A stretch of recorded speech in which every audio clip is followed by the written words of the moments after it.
Nets Kingdom.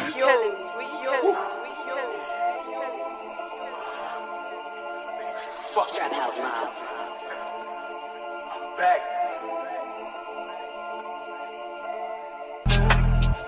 To the top, I'ma make it. Niggas just can't take it. To the top, I'ma make it. To the top, I'ma make it. To the top, I'ma make it. To the top, I'ma make it. Niggas just can't take it. Oh, what's good, YouTube? It's your boy AJ. I'm here with Rage and Cypher. Make sure you guys hit that like button, subscribe, follow us on Instagram at NetKingdom1. All our Twitters are scrolling at the bottom. So we're here to talk about the free agents. We got a free agent update. We signed 2 free agents in the past, I think, week.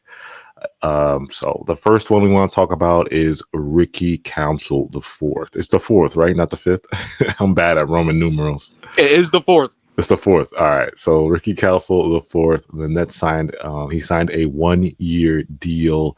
I'm pretty sure it's partially guaranteed. I think Nets Daily put that out as partially guaranteed. I'm assuming this is an Exhibit 10, but we still don't have the full details. I gotta look at the cap sheet. But Ricky Council was on the 76ers. I remember briefly watching the Sixers when they started tanking egregiously. Shout out to Daryl Morey. Ricky got a whole bunch of minutes. He still was a low usage guy, high motor wing. He made most of the time of his limited minutes. Super, super athletic. He defends multiple positions. He attacks downhill with force. He brings energy on both ends.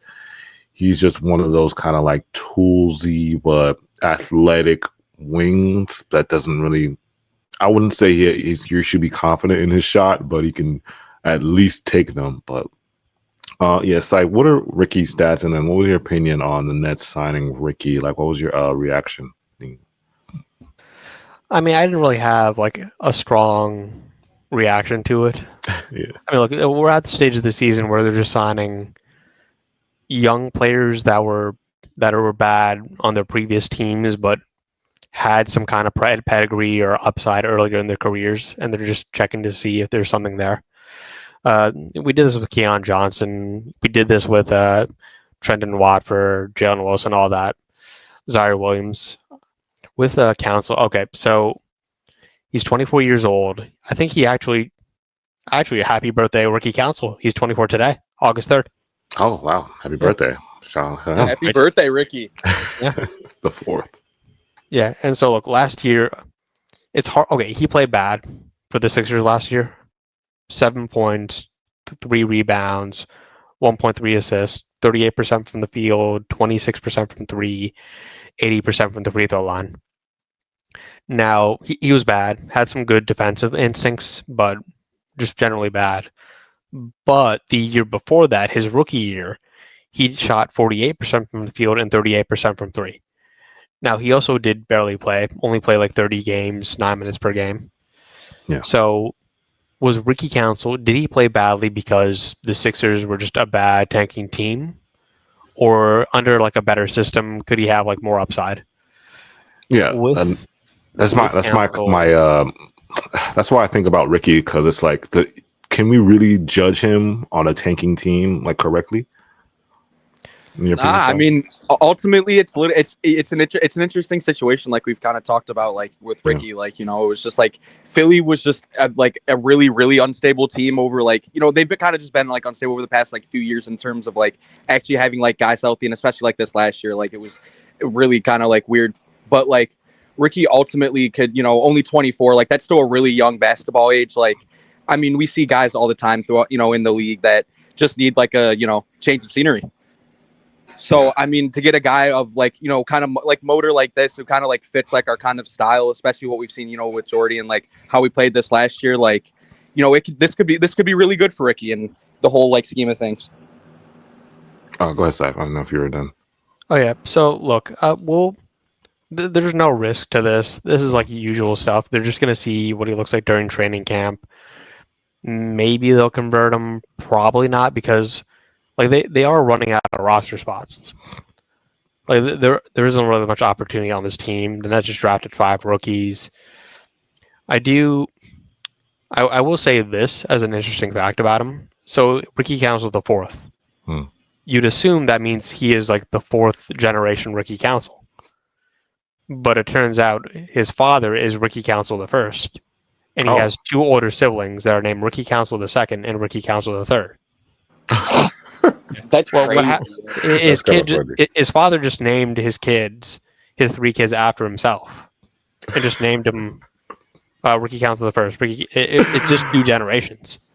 Isn't that I want to see? Isn't that the kind of narcissistic? Like, how are you just gonna say, how are you in a room with your four sons and just be like, "Here, Ricky"? Everybody just turns around.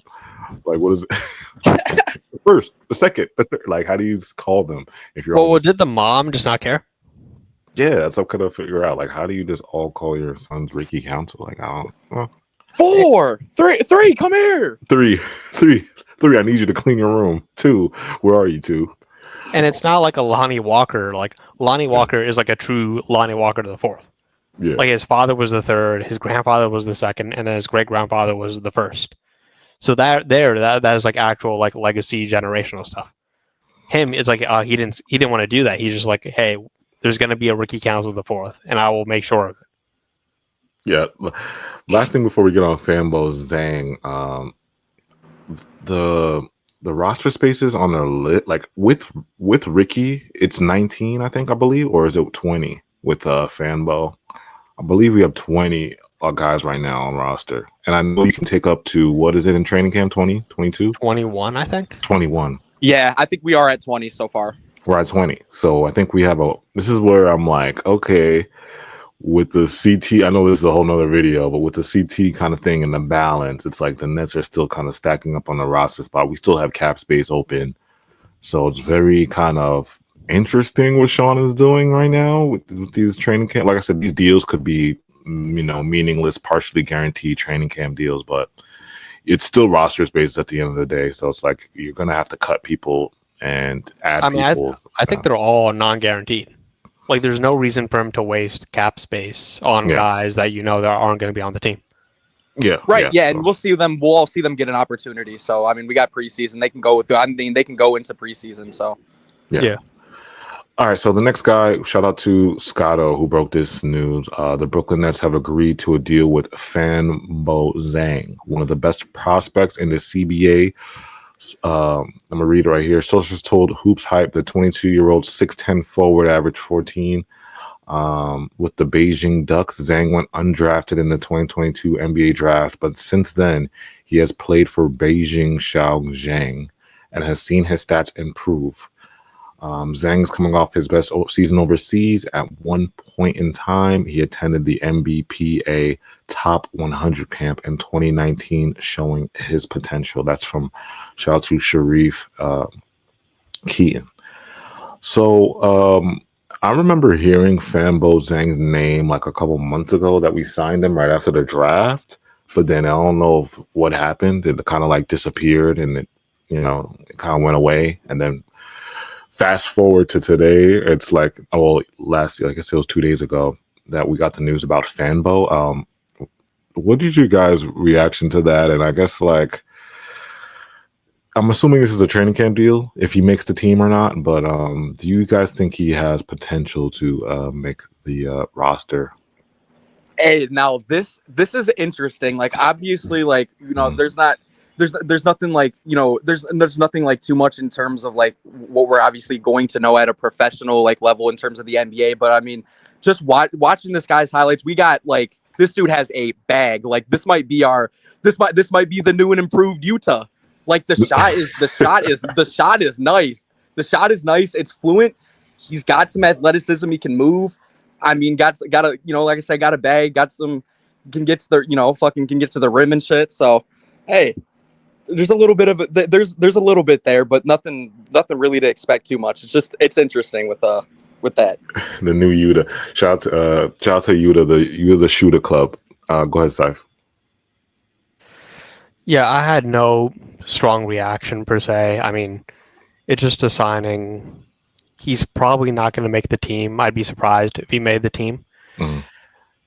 He is interesting because he's not Ricky Council. Like, Ricky Council is a little bit older. Like, he has played in the NBA. Didn't always look the best, but him, Zhang, he is 6'10". He averaged 15.5 and a block and a half with the Beijing Ducks. Shot 41% from three, and he was, very efficient. Like he shot really 41. Does it say how many attempts? Hold on, let me look that up. Yeah, no, I'll get you that number. He shot 41% from three, pretty efficient around the rim. Like he shot 70% at the rim, 138 attempts. Okay. Fine enough mid-range shooter, especially from the baseline. A little bit worse in the paint, but so are most players. Like he is good. Like he is a good corner 3-point shooter. He's good above the break. He's good around the rim. Like he has like the good offensive role player skill set.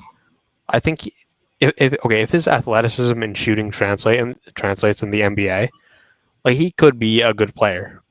Now, I don't think the chances are unlikely. Yeah. Yeah, because look, he played well in the CBA, but playing well in a lesser league, it's not always going to translate. Yeah, it's the CBA, so it's like no shade to the Chinese Basketball Association, but it's like we got to see if the athleticism, because it looks good when he's playing against these guys in China, but it's like we got to see it in the NBA versus real NBA athletes. So that's the part where I'm still skeptical on, but it's just a much different. Yeah, but I like the downhill. Like you can go downhill, and I like the jumper. If you can, like I said, you got to prove it though. You got to do it in the NBA.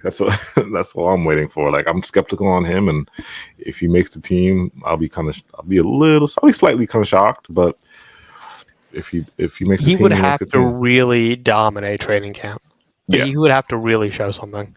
Because there's some spots, like people think about training camp. There are some spots that these guys are fighting for. Like everybody wants their money. And you think about these guys at the bottom that are not guaranteed. Keon, Jalen, Tyrese, Drew Timmy, I think is guaranteed. Ricky, like these guys are going to be fighting hard.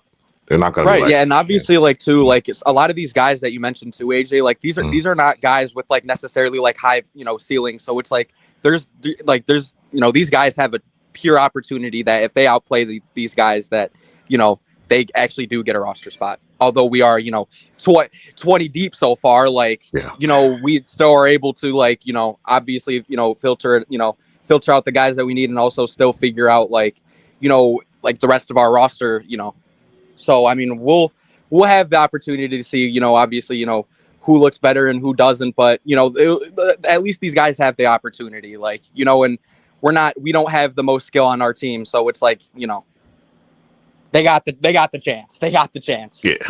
Zhang took 185 threes last season, 5 attempts per game. So the volume is there. 41 on 5 attempts is man. That's not bad. I like that. He is interesting. Like I don't think like there is something that could be there. Yeah. No, that's fair enough. Let us know in the comments how you guys feel about these new signings, Ricky Council IV and Fanbo Zheng. Appreciate you guys so much. Again, hit us on Instagram. That's Kingdom1. All our Twitters are scrolling at the bottom. Hit that like button, subscribe. Let us know about you guys, what you guys think about these new signings. Appreciate you guys so much, and we'll be back.